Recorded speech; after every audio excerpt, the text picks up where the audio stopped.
One of the things that I find incredibly fascinating is the difference in attitude between Africans and other parts of the world regarding poverty. So I've watched two videos recently. One of the videos I watched last week was of a Nigerian lady who had to wake up at 4 a.m. In Lagos. There's a city in Nigeria, capital, a commercial capital, which is Lagos. It's kind of like a New York or like a London Central for the UK, etc., etc.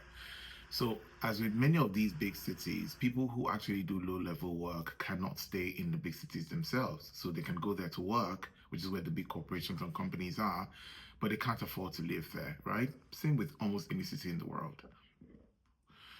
But in this case, to live so far away that you have to get up at 4:21 in the morning to hop on a bike, a young lady all by herself, 4 a.m. is dawn, dawn, dawn. Like you can almost still call it night.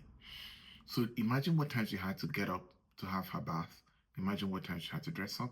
Imagine picking her bag and walking all the way to find a motorbike, to get on the motorbike, to take that motorbike all the way to where she could find a bus that early.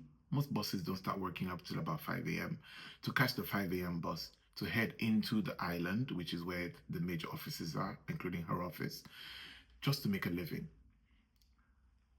Then after working that day, she would do the same thing. So from the office, which is still as far away from her house, she will take a bus, get off, get home, I don't know, almost midnight, and repeat the process with 3 hours of sleep, with the health implications for a basic, almost below minimum wage job, because many of these people do very low level manual labor work. Secretary, security guard, they are the ones that really they are paid so little they can't even stay a kilometer, 2 kilometers from work. And there are no jobs out there. We all know that. The economy everywhere is crazy right now. So asking her not to work is out of the question. But what fascinated me, well, that's the first video. Second video was me today. I was scrolling on the internet and I saw where Angela Rayner, she used to be the deputy prime minister in the UK before she was removed.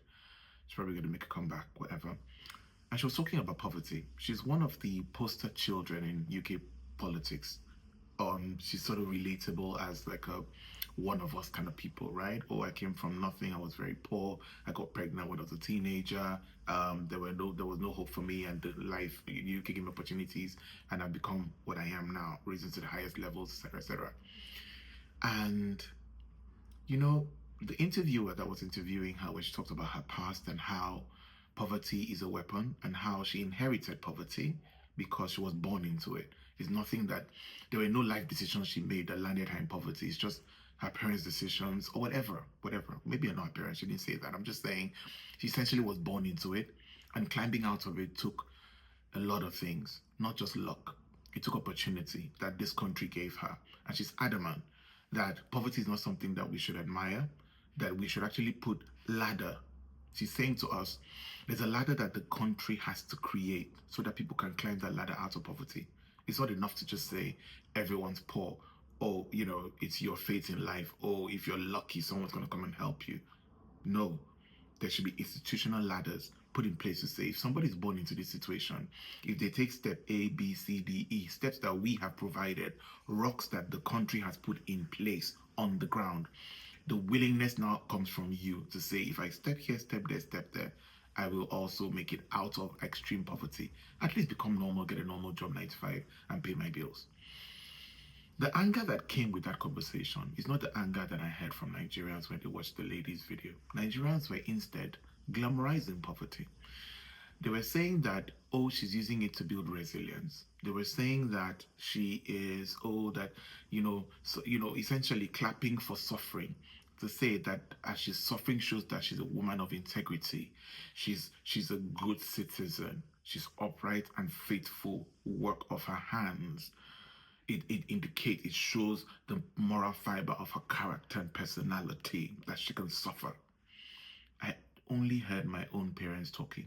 This is exactly the talking points of African parents from the 70s and the 80s and the 90s. They raised children believing in a world that rewarded good. They raised children believing that suffering of any sort built character. that as a matter of fact, you should celebrate suffering. You shouldn't see it as suffering. You shouldn't want to come out of it. You should use it as fuel to test your own mettle, to tell yourself that you can burn through the fire and come out a diamond. White people, Asians, see suffering for what it is. It is an uncomfortable human experience, one that they will do everything to get out of. If they can't get out of it, they are fighting to get out of it. There is no other culture I have seen, and I have traveled the world, that glamorizes suffering and poverty the way that Black people and Africans do. It is not a medal of honor. It is not a test of fate. It is not a test of resolve. It is not fire burning you into a diamond. It is fire burning you into ashes. That lady who wakes up at 4:21, if she's 23 years old, if she continues that way till she's 30, she continues it in the hope that someone somewhere will notice that amount of hard work she's putting in and will reward her for it. But we all know that that's not how capitalism works.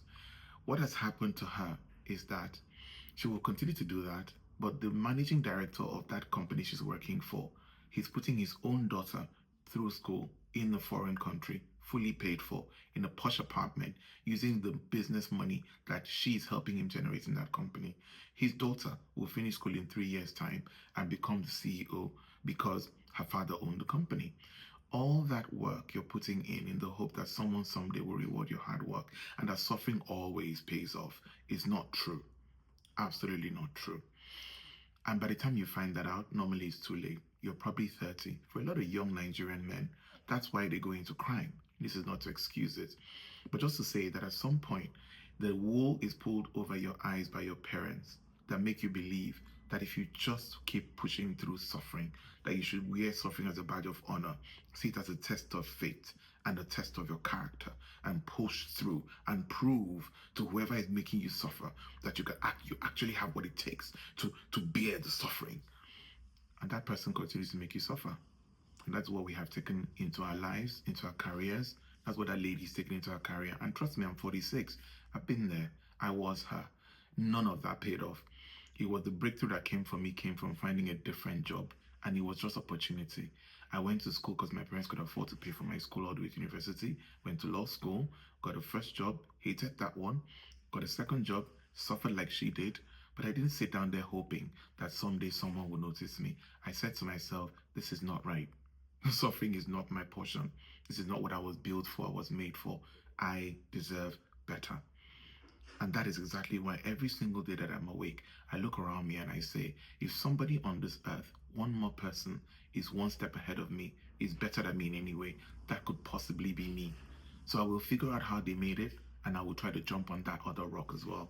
I'm not going to stay here and be like, oh my God, look at how well I can suffer.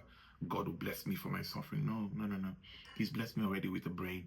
And I want what that person has. And I want a better life, which is what exposure does.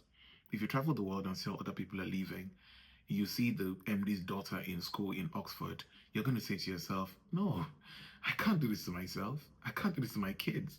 I'm just going to live this life as well, a mundane, mediocre life, pass it on to my children, teach them the same thing my parents taught me, and hope that the world will bless and reward my children for suffering.